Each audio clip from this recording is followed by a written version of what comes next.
Hello all you amazing people, and remember you're always amazing because you clicked on a small YouTuber's video. Currently we're at 700 subscribers. I'm gonna be real, it's gonna be a little embarrassing if we go below 700, so could you please subscribe? Thank you. And in today's video, I'm just gonna go over the very key details like banners, the anime. Yeah, if you don't know about that, we're getting to it. And then also the top-up reset. Let's go over the top-up reset right now. So if you're planning to spend any amount of money on this game, make sure to do it after 3.1.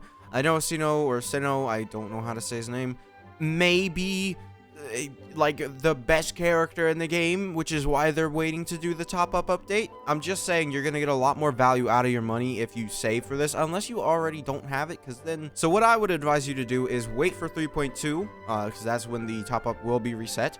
And I imagine the characters in 3.2 will be pretty good. I'm imagining Kusanali will be in 3.2 because for some reason she hasn't been in the first two updates. It's a little weird. Unless you haven't done any spending on this game at all. Then if you really want to, then yeah, sure. Because then you'll also get your top-up reset, so you'll be able to buy the top-up again. So yeah, that's all I would advise you to do. Let's get into the second main thing. So the banners are gonna go in this order. We're gonna have Candace, Sino, and Venti as banners.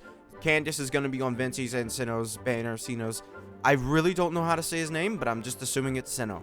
So Candace is the first Hydro polearm user, and what I can see from Sino is he is a sort of wolf guy, but it's like an improved Razor. It's like literally 5-star Razor.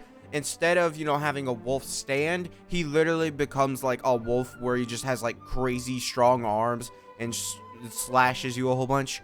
That's where we're coming from there. And then, you know, Venti can be good. I don't really like how like 50-50 he can be sometimes, where it's like, oh my god, Venti's amazing. Oh my god, Venti is just sitting there and just doing nothing because the enemies are too big. And then for the second part, we're gonna have Nilo and Albedo. So that means Eula's rerun is also probably coming around because we had Ito in 2.8. Now we're having Albedo in 3.1. So maybe 3.3 we could see Eula's rerun. We'll see. But we don't know the 4 stars. We don't know any 4 stars on their banner. I can do a prediction video, but we'll wait for that. So here we are. So I forgot to actually include the fact that there was gonna be a weapon banner. So yes, there is gonna be a weapon banner. So yeah, Nilo will probably be using the sword, and I believe that Sino, I believe that's how you pronounce it. I've looked it up. That's what it said. So Sino will be using the spear. I don't really think that these two look like specific weapons for them, but it probably will be their best in slots. For the final thing I want to talk about, Genshin Impact's getting an anime. Now, I'm a little surprised, but I'm not surprised at the same time, because Fate as a game that got an anime to go along with it. Now, don't quote me on this, because I have no idea what this anime is even called, but I'm going to put a picture of it. Yeah, that anime, it's also based on a video game. Yeah. So it's not exactly a new concept to have an anime, but I mean, the anime kind of looks a little weird. It's like they're trying to bring the characters into like a real life looking sort of thing. Like it looks super realistic, and it's I don't know. We'll see what it looks like, but it's a little weird. And yeah, I have no idea. I think this is going to be great for the game, personally. Like, I think this is going to shoot up, like, the popularity of this game so much. Because the amount of people that are going to watch the anime and be like, oh my god, there's a video game based off of it. Let's use, for instance, a game that's almost been out for 8 years now, Dokkan Battle.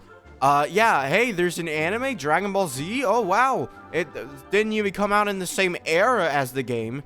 And yet, the anime still made it super huge. Now, this all depends on, like, the popularity, because obviously no one's gonna just be like, oh, yeah, we're the next Dragon Ball. Yeah, that's not happening.